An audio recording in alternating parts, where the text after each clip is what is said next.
Assalomu alaykum. Real Agros kanali aksiyali podpischilari. Bizda yaxshi yangilik bo'lmay qoldi. Постоянно chiqib bir kamchiligimiz bor. Baliqlarimiz o'lyapti kuniga. Oxir mana shu kislorod bo'ladimi degan maqsadda mana shu suvni tashlab qo'ydim. Hurmatli podpischiklar. Suv loyqa deydigan bo'lsak, suv yangi. Hech qanaqa suvdan muammosi yo'q. Olib qo'ygan baliqlarimizni jigarlari sarg'ayib ketgan. So'yib ko'rdik, nima qildik? Hozir ishlab ozgina bo'lsa vodoprovoddan suv tashlab qo'ydim. Ozgina kislorod bo'lib to'singan, balki shundan bo'layotgandir. Baliqlarimiz sal o'ynab qolibdi, lekin ko'z tegmasin. Umumiy hisobda bu yerda 65 kilo baliq bor edi. Где-то 7-8 kilosi o'ldi. Ertalab ham 5-6 tasi o'lib yotibdi ekan. Tozalab qo'ydim chiroyli qilib.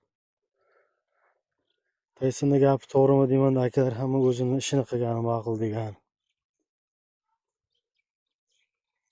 Shuning uchun hurmatli podpischiklar, shoshmash kerak ekan baliq qilishga.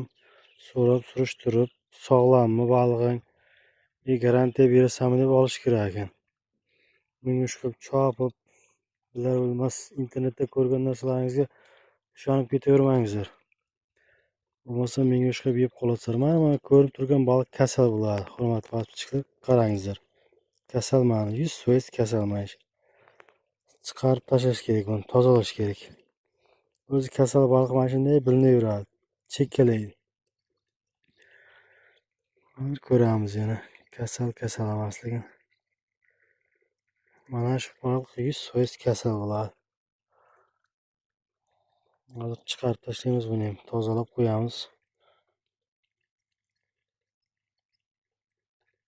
Hammasi bizda realniki. Kasal baliq mana shunaqa bo'ladi. Uni yorib ko'ryapmiz, buni jigari sarg'ayib ketgan hammasini. U sovuq suvga shamolladi, u qildi, bu qildi degan gapiga uncha ishonmadim. Chunki jigarini ko'ryapmiz, sap sariq bo'lyapti. Qishi bilan shu jigar shamollab ketganmi bularni? Bu yer sassiq suv turaverib muz tagida. Bilmadim. Mana bu normal paka. Chiqib har kuni kechga chiqadi chiqib. Agar hamma o'zini ishini qilgani ma'qul ekan. Chorvador chorvasini ko'raversin, dehqon dehqonchiligini.